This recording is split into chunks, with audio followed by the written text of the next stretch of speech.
Welcome, Nate, to the Cybe Stories podcast. It's so wonderful to have you with me today. Yeah, thanks, Jana. Appreciate it. I would love to know about you, who you are now, so the listeners have an idea of just the person sitting before me. Sure. So my name is Nate Sala. I live in Nashville, Tennessee, and that's still relatively new. I've recently moved my family here. I'm a husband to a beautiful wife. Her name's Jessica. I have two boys that are 12 and 8. I work for an organization called Summit Ministries during the day, which is an apologetics organization training up the youth. And then I also do, at night, I do a ministry called Wise Disciple on YouTube. Wow, full life. Sounds pretty wonderful, though. Yeah, I've heard really, really good things about Summit Ministries. If you want to take just a second and describe what that is, some people might like to know. Yeah, Summit's been around for over 61 years, and essentially it's what Francis Schaeffer was doing in Switzerland at L'Abri. It's just maybe the American version of that. So we'll take students that are between the ages of 16 to 22 to our home base in Colorado. There's also another site actually in Georgia, so it's two sites in the summer. And for 11 days, we'll train them up in a biblical worldview. Lots of apologetics, um, lots of theology, and we'll bring out the best of the best. So Frank Turek, J. Warner Wallace, Greg Koukl, and these students will get time with them, training under them, and then they'll also be able to get a lot of their questions answered, which is key for the students. Is they get to circle back around and sit on the front porch of our stoop out in Colorado and just ask these people whatever they want to, and it's really a game changer for a lot of kids. I know it was a game changer for my youngest who went to a 2 week session to something very, very similar to Summit, but it completely transformed her confidence and compassion and courage, really, all those things in terms of understanding her faith and expressing her faith, and especially at the college environment. Ever Mm. thankful for those kinds of ministries. So thank you for working there and for providing that. That's awesome. Nate, let's get back into your story. Why don't you start us from the beginning? Your childhood, your home, your community. Did you worship God in any way? Was Christianity or religion any part of your world? Yeah, so I was born in a very small island in the South Pacific called American Samoa. My father is Samoan. My mother, her side of the family comes from Syria. And so it's a very interesting connection. I occasionally, wherever I go, try to find somebody who's also Samoan and Syrian, and I think I'm the only one, unfortunately. But uh, we, we so I was born there, but I came to the States very very young. I think I was 9 months old, and so it was the '80s. Uh, my parents were high school graduates. That was about as far as the education went for them, and they were just chasing jobs and pursuing where they believed the Lord wanted them to go. And so we moved around quite a bit, and not more than I think we stayed in a city a year for a stretch of time, and but we would always end up going to churches. So my parents were believers, and Okay. would get plugged in. My father is a prolific musician, so he would jump on the worship team and get involved. And my mom is a dance instructor, and so she would get involved in putting on plays and things, and then they would do a home fellowship group. So we were always connected, always involved wherever we went. The problem was I was not saved, so uh, I said a lot of things to please my parents. My mom, when I was 5, pulled me into her closet. I think it was her prayer closet back in the day, and just asked me to say the sinner's prayer with her, and I did because I just wanted to please her. But I just was not saved, and I think it became evident over time as I got older uh, that I was not. So yeah, it was just something, that even as a young child to have I would say a healthy skepticism that you had a mind of your own. It was something that your parents did, perhaps, but you didn't buy into it. So it wasn't anything really, even as, from 5 years old to preteen to early teen, uh, it was not anything that you eventually took on as your own. No, as a matter of fact, and I only now I'm about to turn 45. Only now can I look back and articulate, I think, what was going on in my mind back then, because these are not things that I was thinking in my mind at the time growing up. But my pastors did their job. They taught me what was in the Bible. Uh, we would memorize passages of the Scripture. I memorized the books of the Bible in order from Genesis to Revelation. I'm really good at Bible trivia, by the way. But but I realize now somewhere along the way, my pastors forgot to explain to me that all of this was true.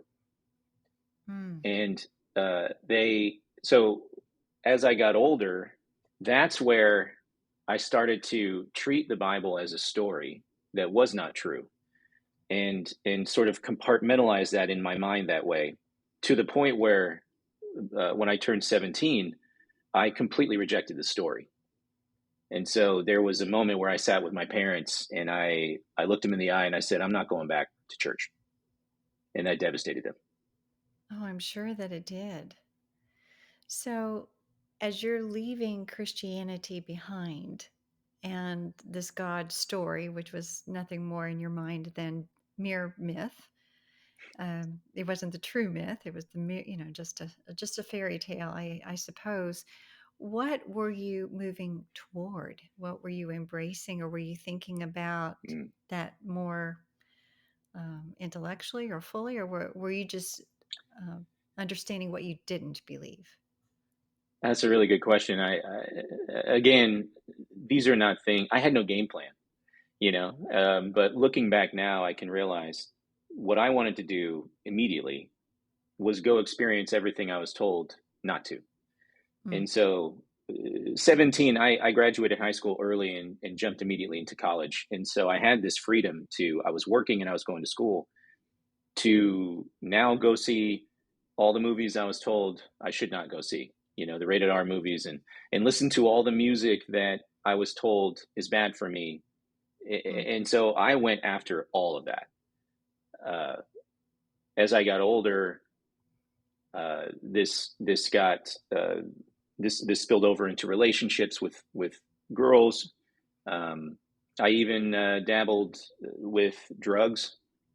Nothing too serious, but I just my one ultimate goal was, if I was told growing up, don't do that, I did it. I even dabbled in the occult, Mm. because I wanted to experience as much as possible what I was told not to. To me, I realized again, like, the Bible to me was a set of rules. Do this, don't do that. That's what it was. And so that's where I just immediately, in the first several years, I just wanted to do all of the things that I was told not to do. Yeah, I think that's not an uncommon tale, right? I mean, especially growing up with peer pressure, with a culture that really screams a different kind of reality. Come and see, and it's so much more fun. Over here, the grass is always greener. Plus, I would imagine, again, as a teenage boy growing up and wanting to test the boundaries and find your own authority and freedom, that is a very common tale, isn't it? I don't want this constrained kind of moral view of life. I want to go my own way. Yeah, um, and if you can imagine, so at this point at 17, I'm living in Las Vegas. So mm, the availability of every kind of oh my, vice is there. yes. And so I got jobs that opened up vices to me. So one of the jobs that I had was I was the hotel manager of the Hard Rock. And back then, the Hard Rock Hotel was the number one party location for celebrities, and for basically everybody to come to Vegas. That's where they wanted to go. And for me, that opened up parties. I could go to any nightclub I wanted to, meet with anybody, and it was a free for all. Well, I can't imagine the things that you saw and experienced there. Everything, that is brought to us as this is the world, this is pretty wonderful, and here it is for you on a silver platter. It sounds like good that you were in the heart of all of that, just almost a decadent offering in a sense that you found yourself. I mean, I'm the manager of a Hard Rock hotel. That you would be on the inside, you would be one of those who had kind of made it in the world's eyes, in a sense, if you were kind of hobnobbing and seeing and experiencing, all the famous people. And um, so, what did that bring you? A lot of longing and deep unsatisfaction. Uh, I realize now that for my whole life, I have been pursuing uh, a longing that has been inside of me since birth, and the longing that I mean, it's almost like I can't put words to describe it. And because I couldn't describe it or articulate it, I thought that I could satisfy this longing with alcohol, with this new experience of trying some kind of novelty drug, or this relationship with this beautiful girl.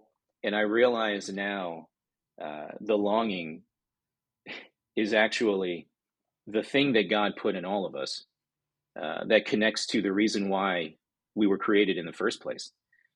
Uh, C.S. Lewis talks about this desire that we have. We have desires, but these desires match things that actually exist that can satisfy our desires. And so when we get hungry physically, well, that means that there's something that exists in the world that can satisfy that desire. It's food. But there's something else. There is this desire that I'm trying to describe to you now, this longing that food, that nothing physical can satisfy, but there must be something that satisfies it. And as a Christian, I recognize now it's Jesus. But back then, I didn't realize that, and so I came home every night from these, quote unquote, by the world standards, amazing experiences. I met all kind of celebrities during that time and had crazy, crazy nights. But I would come home to an empty apartment and realize that, man, this was just a major distraction, and the longing that I had in my heart that I realize now is for the Lord. It just came rushing back. Mhm. So actually, for me, I ended up going out every night to try to almost distract myself from that feeling. Yeah, that's a hard way to live, isn't it? You're constantly looking or longing for something and you're not finding it, and so you're trying to numb it or distract yourself from it. Some of us know that there's something not right, something broken, something missing, but don't know where to go or how to solve it. And in many ways, I wondered at that point, you had quote unquote tried the Christianity thing. So, was that off the table in terms of a potential option for you other than what the world brought to you there? Yes. It's funny. I have a friend who, she was saved. We had worked together, and she was saved, and I was not. And she would every now and then approach me and try to talk to me about the Lord, and I would always brush her off because I thought Christians were just a bunch of idiots. I thought that when I left the church, I had been liberated from some kind of Jim Jones Kool Aid drinking cult, and I had a very high, lofty opinion of myself in that way. Um, and so she would sometimes talk to me about the Lord, but she did it in in some of the sort of more shallow, cliche Christian ways. So she would say, I remember this one time she said, "Do you believe in God?" And I would say, "Of course not." And then she'd say, "Well, he believes in you." And then I'd be like, "Oh man, that is so irritating." Christianity was not an option for me at all. What I did, uh, I think, start to recognize was materialism is not true. And that's just from me trying to figure out the world as a non-Christian, trying to make sense of things.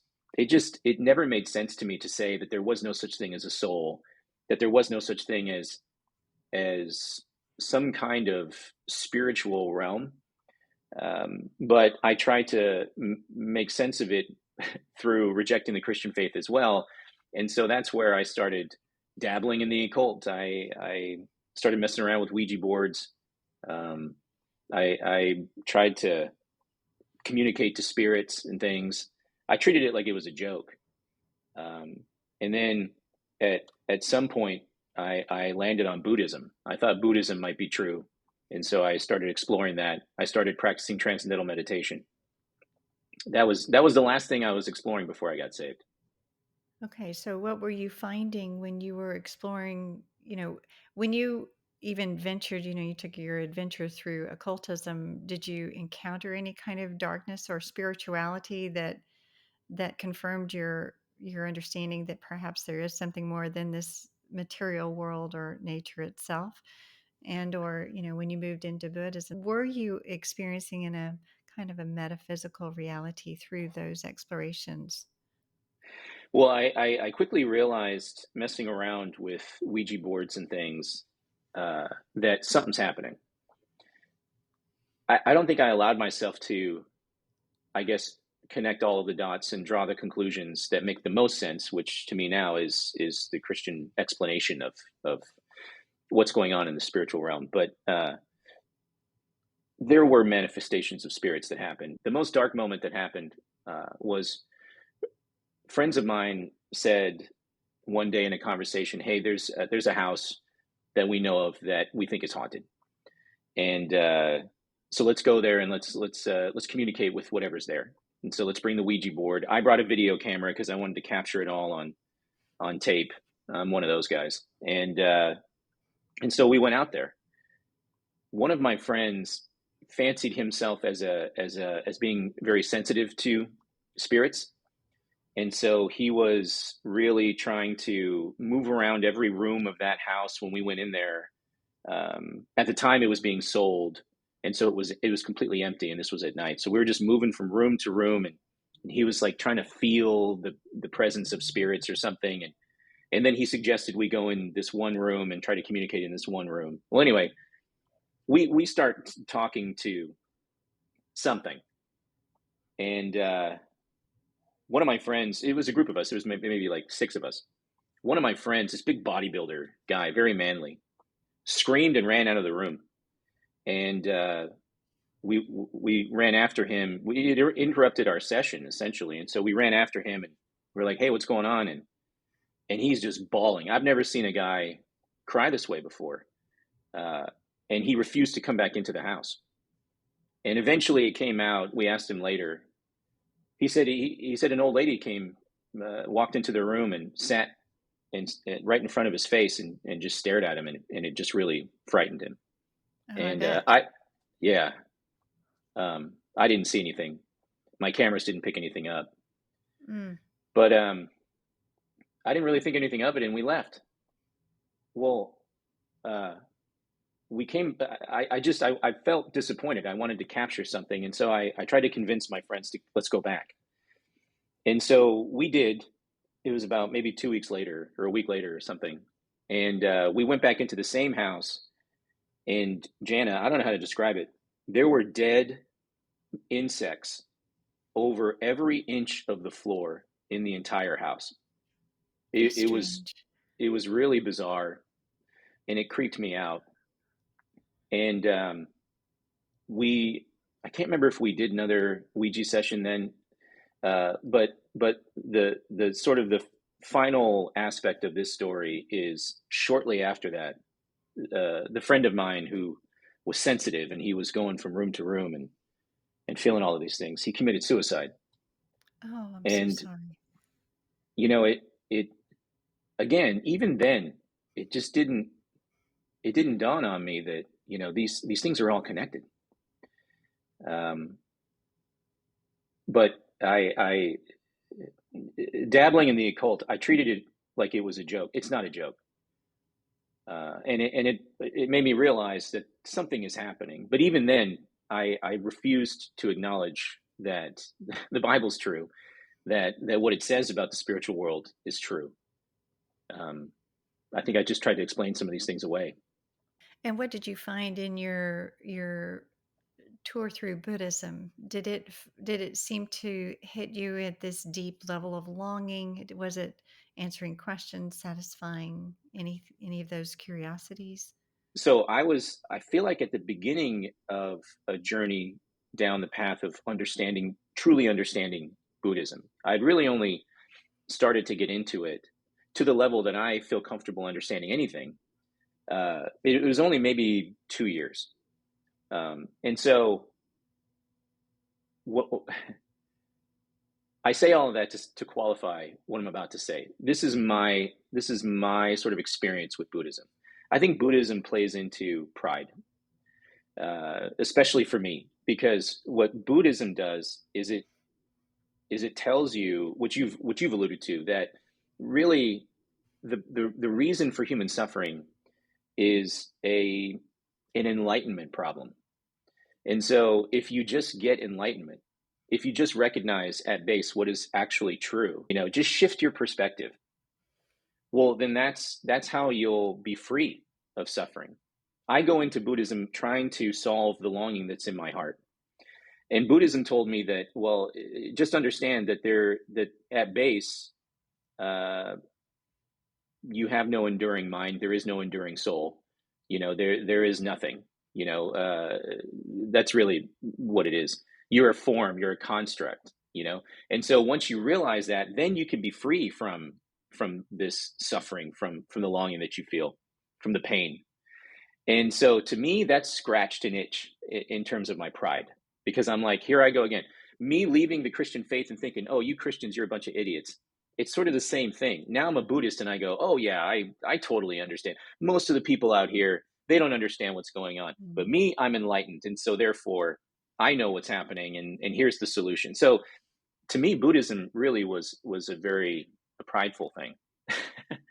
um, but at the end of the day, it still didn't do anything for me. And so here I am practicing transcendental meditation, really trying to empty myself and become one with everything. And it did absolutely nothing, because I'm still going out at night and drinking and getting drunk, and I'm still pursuing relationships. But then I'm at the same time practicing TM and thinking everything is getting solved in some sense, and it wasn't. So Buddhism was not the solution either for me.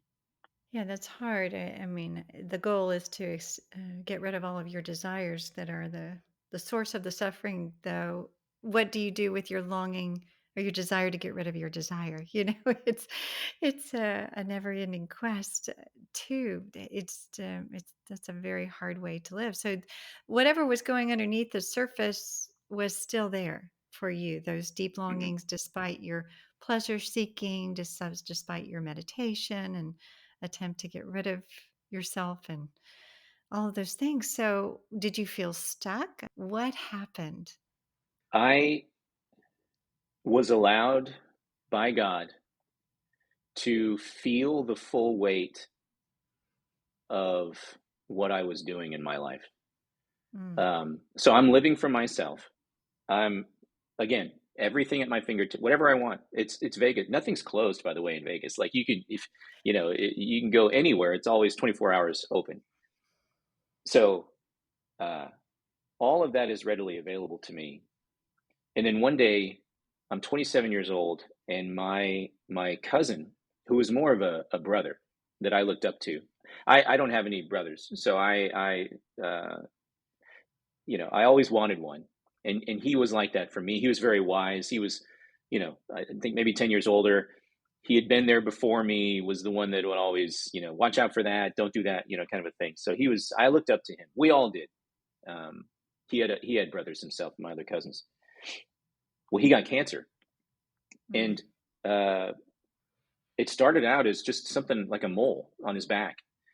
And so in the beginning, it was like, oh yeah, he's just got to go get chemo. This is what I'm thinking, like no big deal. And we would all take turns as a family to, drive him down to the hospital. It was like 2 week stays at a time so he can get chemo, and uh, uh, it graduated to radiation therapy. And I had my turn. I went and I slept in the hospital cot next to him in the hospital room for 2 weeks while he got his treatments. but I thought everything was going to be fine. I didn't take it seriously, and then I would just fly home and go back to Vegas and do my life and live for me. Well, he tried that for a couple of years, but the cancer just went throughout his entire body, Mm. and it got into every organ and finally the brain. And I got a phone call from my parents, and they said, "Hey, you need to go and say goodbye to your cousin Steve."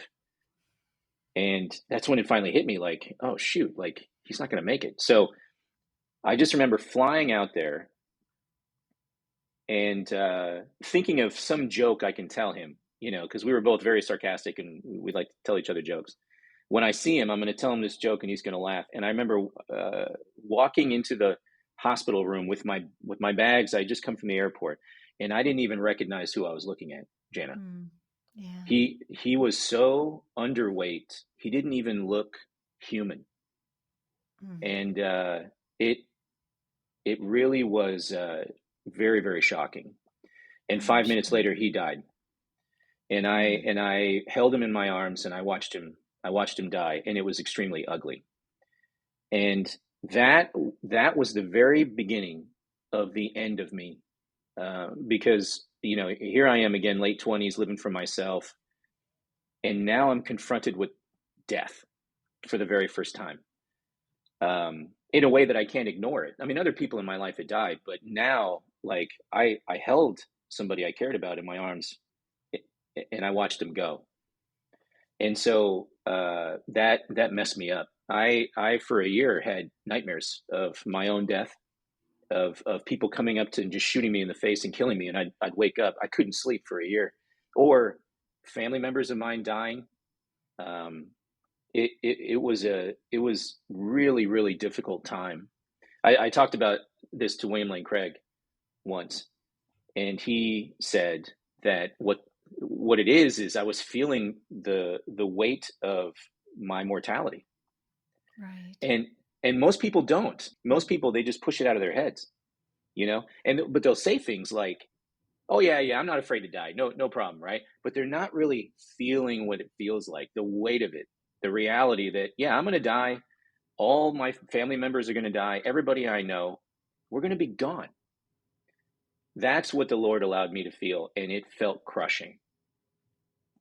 Um, and that happened uh, for about a year, and I figured out how to, like, not deal with that properly. The way that I interpreted it and filtered my experience and all the things that were going on was to panic, recognizing that we're going to die.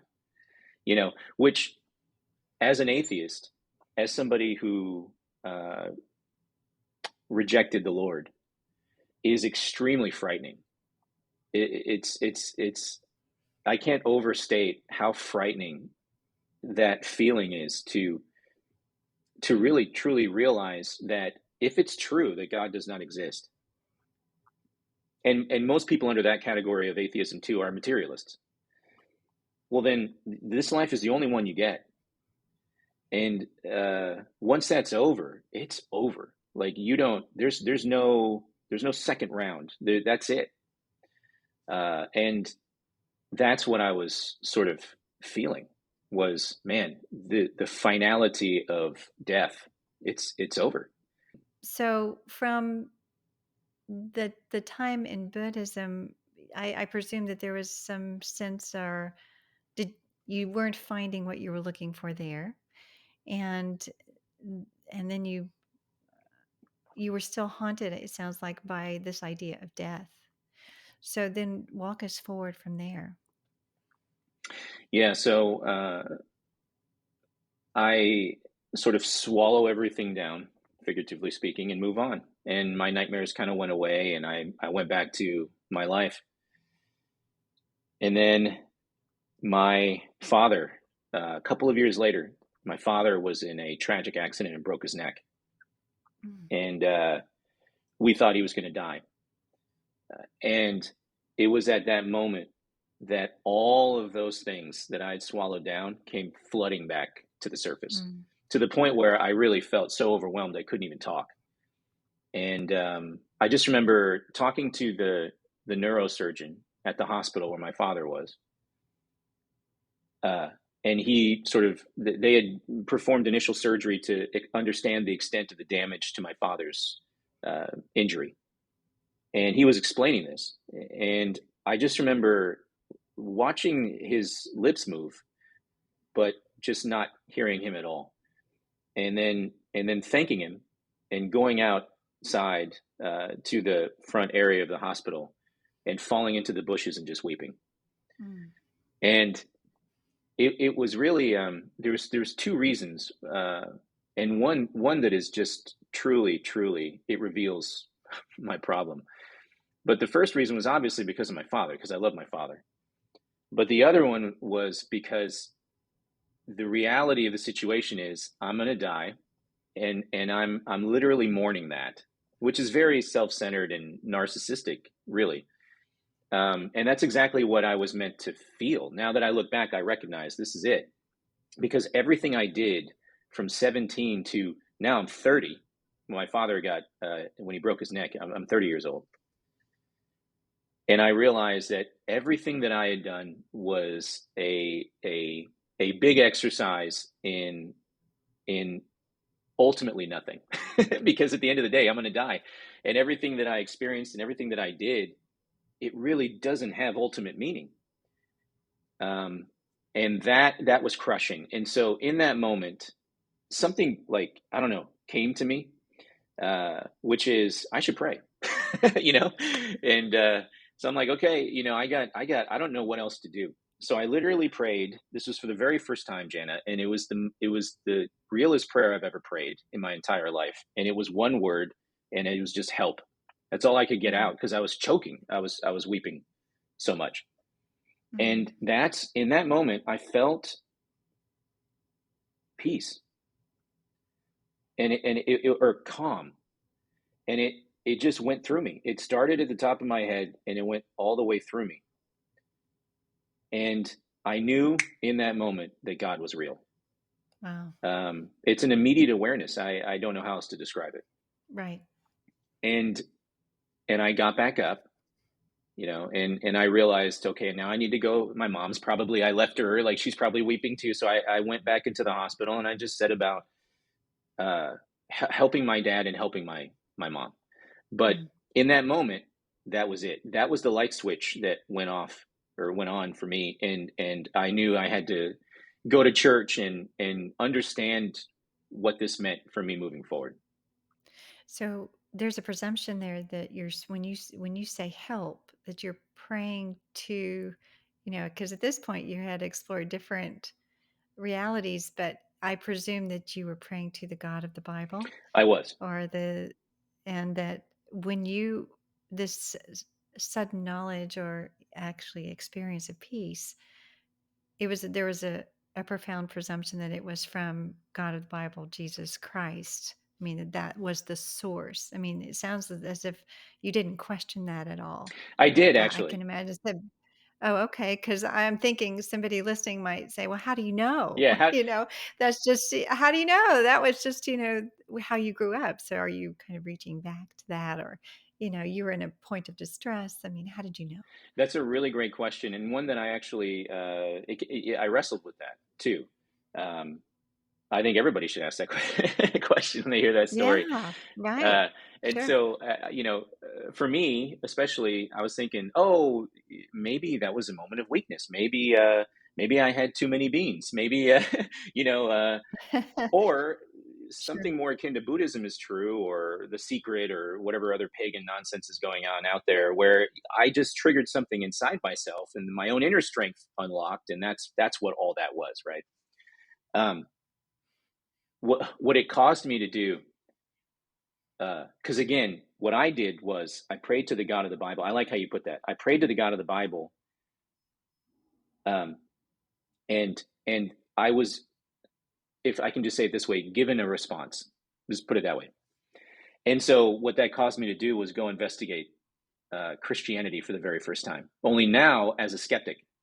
And so for the next couple of months, I jumped in like headfirst into understanding the historicity of the scriptures, to understanding the minimal facts of the resurrection, uh, to understanding all of these things, so that I could understand what happened to me. And what I've discovered was that actually Christianity is true. That the best explanation from my experience is that I I actually spoke to the one who made me, and he reached out and responded in kind. And what I've learned over time, so in my journey, and this is sort of the cliff notes, is that he's continued to reach out and communicate to me in unmistakable ways, dreams, uh, things that I can't explain, and unless Christianity is true. And so that was kind of the thing, was what is the best explanation for the experience that I just had? The number one reason why I thought any other explanation is not correct is because when you start to go pagan and start to say, hey, maybe I pray to the universe, maybe I did something else, there is no intentionality that can explain my sort of my communication and then response. There is nothing that can explain that in a way that in a cause and effect scenario, which is the one that I experienced, that can make sense of all of that. The only thing that, in my opinion, is the best explanation is that I communicated to something, and something communicated back. That's and so, but that automatically enters in this idea of intentionality. And then when you start thinking of intentionality, now you got to start thinking of a mind that's out there somewhere, that has intentions, has thoughts, has desires, actually cares that I reached out. And so then because of that, did something in response back. And that again is, once you sort of land in that sort of general area, so to speak, you're in the door of Christianity. Because Christianity, I mean, Yes. that is the explanation, is that there is a mind who created all things. He stands apart from all of us, but is immanent in creation, genuinely cares about us, wants the best for us, and will respond when we pray. So anyway, Wow. So you had this extraordinary experience, and then you wanted to find out, or really to see whether or not the myth was true. So you, as C.S. Lewis discovered the true myth, that it was not just a story, but a story grounded in history and in reality, and something you could verify in some ways. You were coming to grips with the experience, you were grounding it historically, intellectually, that when you looked at the biblical worldview and at the Bible itself, that it seemed to make sense of your reality, of all of reality, of your experience within reality. So the pieces, it sounds like, were coming together for you, both through experience and through your mind, your head, your heart. Um, and I wonder too, I mean, your pathway through this, it sounded like you had a very strong existential longing for more. How was that puzzle piece coming into play, as you were turning the corner and pursuing God and Christ in a more intentional way? the easiest way I can put it is that, on the other side of that day, outside the hospital, uh, I still had that lacking, that longing. Some Christians call it like the hole, the God-shaped hole in your heart. It's cliche. Uh, but once I sort of, the light bulb came on for me, and I recognized that God is real, I've never had it since. And it's not something like, oh, now let me purpose to get rid of it. It just is gone. The way that it feels to me, having a relationship with the creator of the universe, is that I seek him, he pours into me, and out of the overflow of my intimate relationship with him, I then do everything else. And of course, now there's no lacking, there's no hole. It's not there anymore, Mm. because everything I do comes out of the overflow of my relationship with the Lord. And yeah, it's a It's an amazing experience, and I don't want people to hear that, oh, everything is wonderful now. There's there's no suffering anymore. Everything, all problems are solved. That's not at all what I'm saying. Um, I guess what I'm saying in my own words is John 15. Jesus says, "Abide in me, and I in you. Whoever abides in me and I in him, he it is that bears much fruit. For apart from me, you can do nothing." It's that overflow relationship that's also touched on in Galatians 2:20 as well. That's everything. That's how I Mm. get up in the morning. That's how I move throughout the day. That's how I go to bed at night. And that provides meaning, purpose. It gives me guidance and wisdom to move forward, to make decisions throughout the day, because I recognize what I'm doing here and why I was put here in the first place. That's beautiful. It reminds me of what Augustine's uh, comment, or that our hearts are restless until we find our rest in Him. And it sounds as if, from the moment that you were seen, it reminds me of Hagar out in the desert, and God sees her that her son is about to die, and then she names God the one who sees. Yeah. Sounds like God saw you in that moment where you reached out, you were willing to say help, in a place of humility and surrender, and he came. In terms of understanding who Christ is and what he did for us, what we would call the gospel, was would you say your point of belief came at that response of help, or was it, okay, I'm going to check this out now based upon my experience, and then you came to a place of belief a little bit later? It's two sides of the same coin. Like, Mm, I think I I think on some real level it dawned on me that God is real the moment that I mm, felt peace. But then for the next, like I said, I don't know, 6 months to a year or however long it took, there were these little smaller moments where I'm doing my research and I'm trying to understand whether or not Christianity is true. Because I don't know if I said this, but just because I sense that God is real, like maybe it's not the Yahweh of Christianity. Maybe it's the God of Judaism, which is that's a whole separate conversation. But maybe it's the God of Mormonism or something else. And so I was fully prepared to pursue whatever that looked like, whichever one had the best mm, explanation. Um, but as I got into my studies, I recognized that it was the God of the Bible, the Christian God. And so it was. I feel like it's both. It's been an amazing journey for somebody like me. I was very, very, very prideful in the fact that I'm very logical, and it's funny because that's actually not my testimony. My testimony is not, oh, I figured it out. my my testimony actually cuts against what I find to be most proud of as a human being, which is my intellect. mm. And so I just Right. find that to mean that God has a sense of humor. Yes, he does. He does. He does. He puts us in his place, in our place, right? So that we know who he is and we know who we are and our need of him. Everything that you were experiencing in the world, did that fall away fairly easily? And it sounds like you were pretty engrossed. Was that a process of letting one life go and embracing the other? It was for some of these things, the sort of the wheel had already begun turning.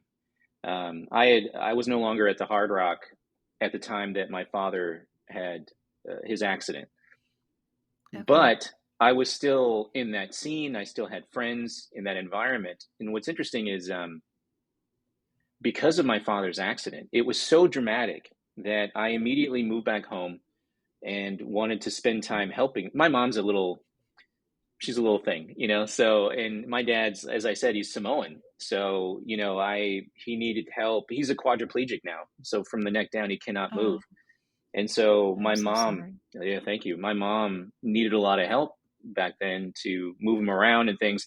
So it's like my new reality, and I didn't know how long this was going to last, was 100% being my dad's caretaker.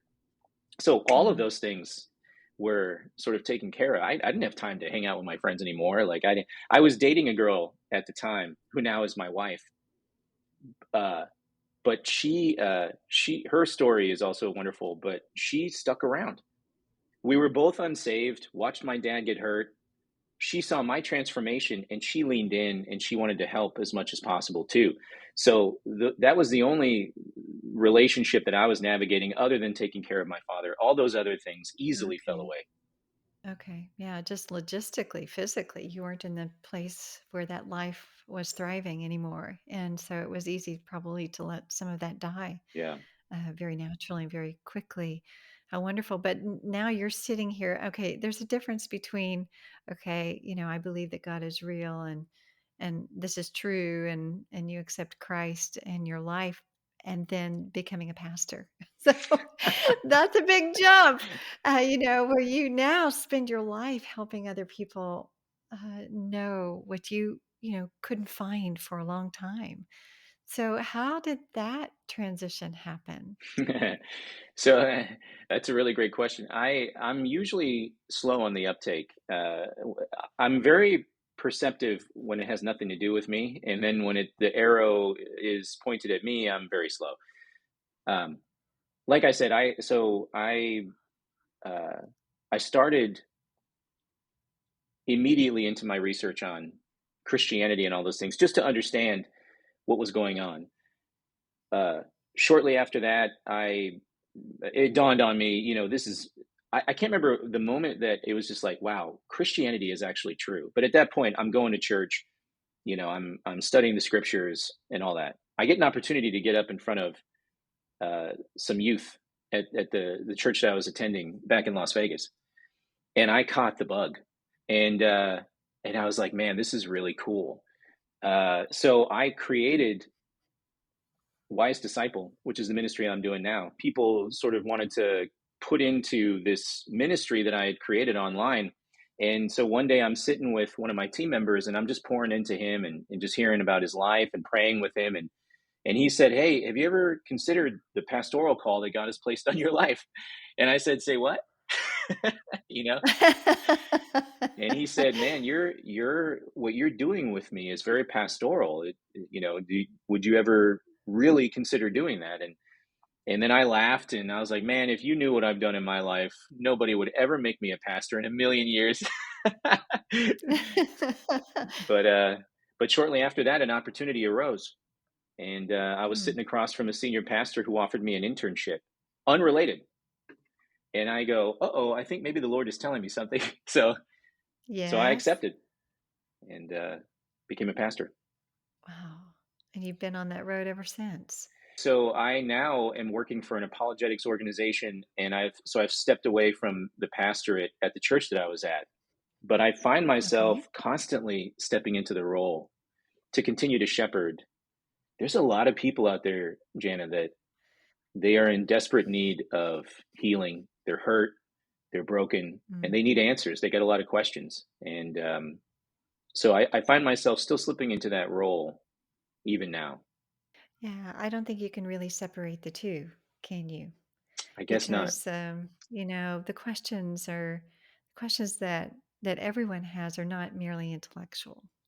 Oftentimes they're coming from a very deep place, as you say, from of brokenness, and we need to see those as people, as human beings, not just an isolated question that's just purely rational. But it sounds like you have a very deep understanding of the holistic nature of ministry, really. So that's amazing. I'm so encouraged to know that you work with people who are actually looking for answers, trying to figure it out like you were for so long. And I can imagine that your history can only make you a stronger ambassador because you understand what it's like to live without Christ, and then how he fulfills your deepest longings, which and not only existentially but intellectually as well. Things just make sense, right? Yeah. With the creator of the universe, especially in charge, which we all fight against. But for those, I'm just thinking of those who may be listening. They're like, wow, I wish I could believe like that. I'm a skeptic. I wish, or maybe, I did call out to God and I didn't get the kind of answer that you did. I'm not really sure. I don't know that it's true. I don't know that God's real. What would be a good first step, or what advice could you give to someone who perhaps is curious enough or open enough to consider it in a serious way? This kind of, I guess, question, or I don't know if we could characterize it as a challenge, has two components. The first one is obviously the logical content of the challenge, which is perhaps I did something and God did not answer, or something bad happened and God allowed it. Um, but then on the other hand, there's the emotional aspect of the challenge. And I usually am upfront when I talk to people about this. I have no answer to the emotional component of the question, um, because there is no logical answer that can emotionally satisfy. If people have reached out at some point, if there's been a moment in time where somebody has reached out genuinely and they were met with silence, or what they perceived as silence, that's a very, very difficult uh, experience. And so I guess I'm just trying to be sensitive to the fact that I can't string together a couple of sentences and just solve that. I don't think anybody can. I think the only thing I can do is say, um, well, number one, I know what that feels like, and number two, I really do care, and I really do feel for the person that has had that struggle and that experience. Um, there is a logical aspect to the answer, and all I can say is, for somebody who has, they're on this journey, is the only thing I think that they should do and focus on right in this very moment is to stay open. Is to it's almost like cultivate your own soil. Jesus gives a parable, and from my perspective and my own opinion, I think it's largely misunderstood. But it's the parable of the four soils, essentially, where Jesus talks about a man going out scattering seed everywhere, and there's different types of soils that the seed falls on. The point of the whole four soils thing is you want to be the last soil. You want to be the soil that is so fertile that when the seed of the Word of God falls into your soil in your heart, there is fruit that just comes up. It shoots up, and the roots run deep. And that's the point. And that's, I guess, my advice is, when you're questioning things, when you're uncertain about something, and you in your mind you said to God, "Hey, help," and you didn't hear anything, stay keep your soil fertile, because I promise that God won't he won't leave you in silence. Jesus, or excuse me, Jeremiah, in the book of Jeremiah, the Lord says, "If you seek me with all of your heart, you will find me." And so I would encourage whoever's listening, if there was a moment in time where something that they wanted to happen didn't happen, keep your heart open, keep your soil fertile, and all you have to do is just keep fertilizing that soil. Keep your mind open to possibilities. Understand that every moment, every day you live is an opportunity for you to experience something and to learn something that the Lord is doing around you and perhaps through you. But for some people, it's not one moment. It, like you said, it's a process, and that requires changing our hearts, changing our minds, and that takes time. So I would just say, stay open and see what the Lord I does. think, yeah, I think that's really beautiful and extremely important advice.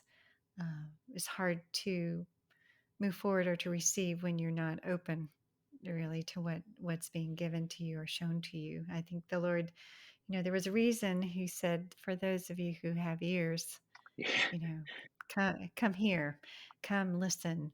And yeah, so there's that. Our obstinance can sometimes get in the way of our really seeing God.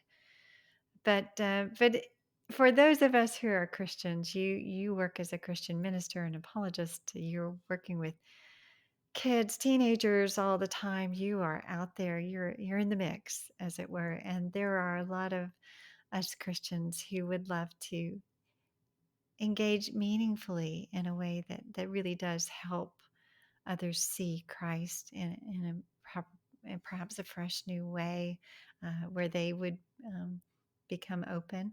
How can we as Christians better prepare or better live? Or, um, there was one Christian, right, who you worked with that you weren't real open at that point, when they were trying to point you in the direction of Jesus. Uh, so I know there's ways and means that we can still try, I guess, even with those who seem to be closed off. Mhm. What advice would you give to Christians? So, I mean, this is the $6 million question. We Christians in the church have grown up on a large diet of secularism. And so, unfortunately, in that balance that Jesus provides us of being in the world but not of the world, we've kind of we've veered too far over into being more like the world. And what I mean there is the tribalism, the adversarialism, the disputation, that we see more so probably on mainstream and social media, but also in person, at the dinner table or wherever that is. And so all of this trades on a bad paradigm of communicating that we've just sort of, I think, inculcated. We haven't really thought about it. And it's this: there's a dynamic of communication where if I want to say something to you as a Christian from my convictions, I'm just going to say it. I'm just going to throw like, 9 bullet points at you. And you need to be quiet and sit back and listen to me as I rant. And then when I'm done, it's understood that you get a chance to throw 9 bullet points at me. And then that's a conversation. That's not really great. That's actually a recipe for disaster. It's a recipe for talking around each other and getting into arguments, which is what is happening.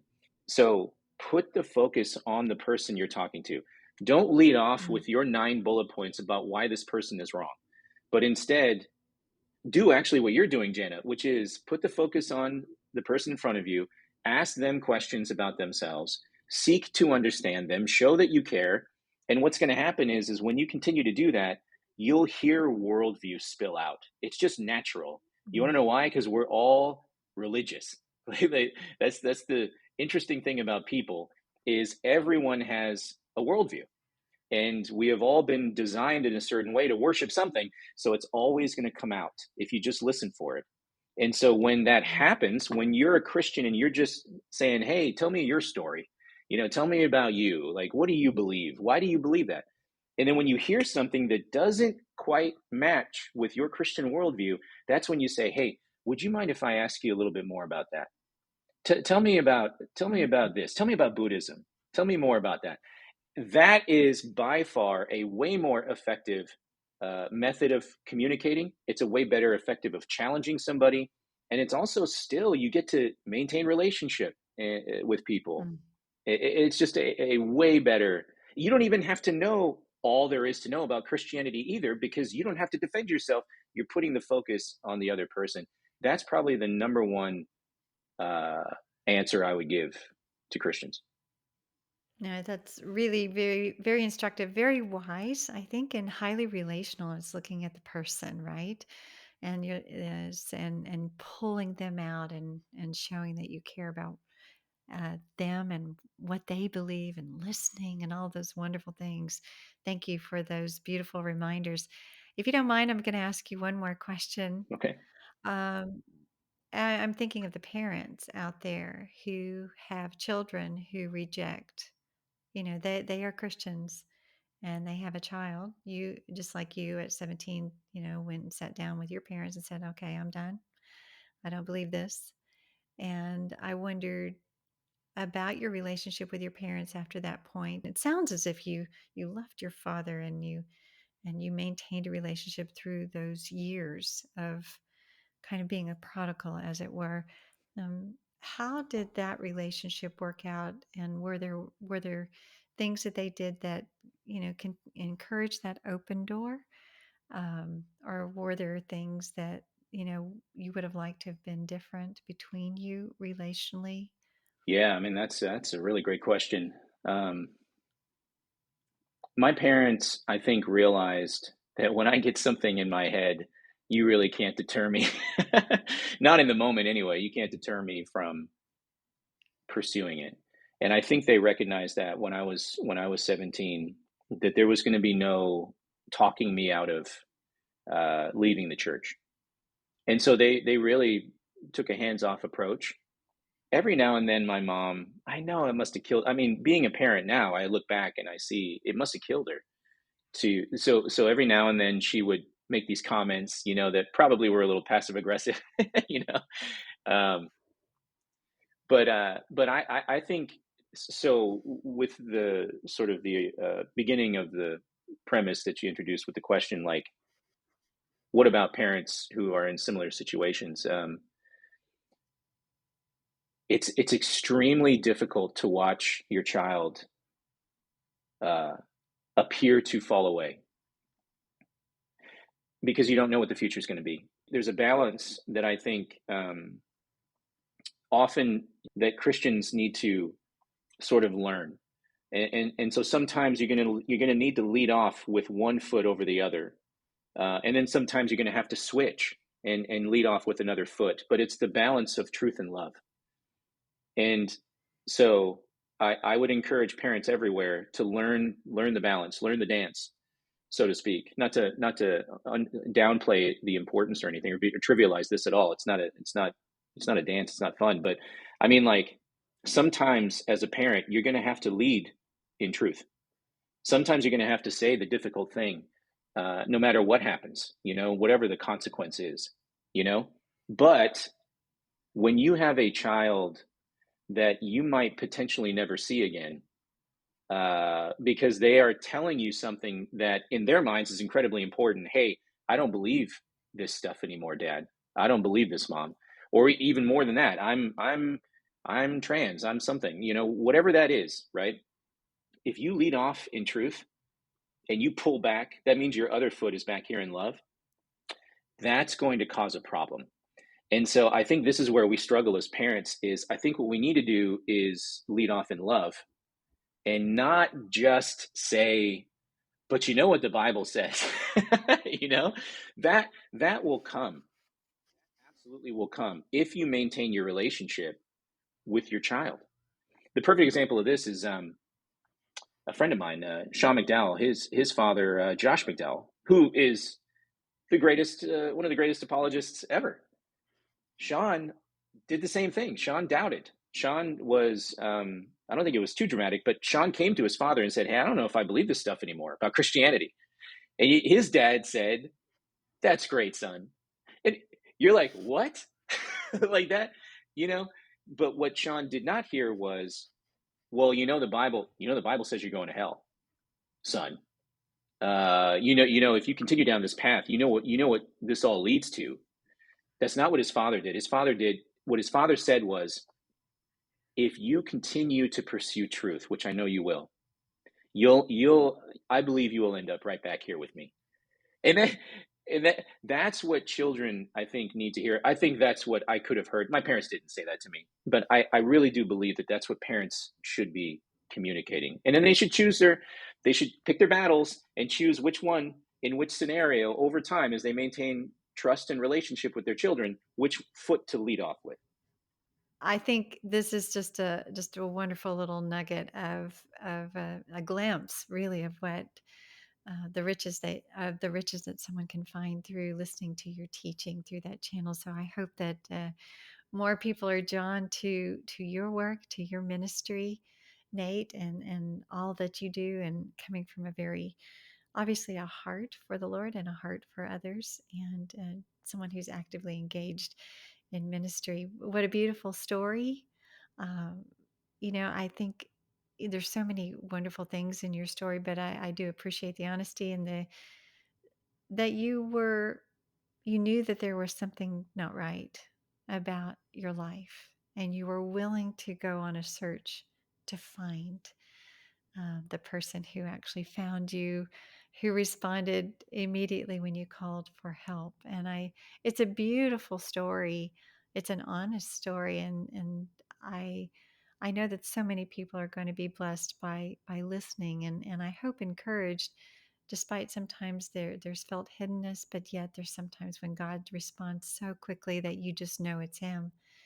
And I hope that they pray for eyes to see and ears to hear, and for good soil, that they would be ones to receive what you have obviously received. I just appreciate you so much, Nate. Thanks so much for coming and telling your story.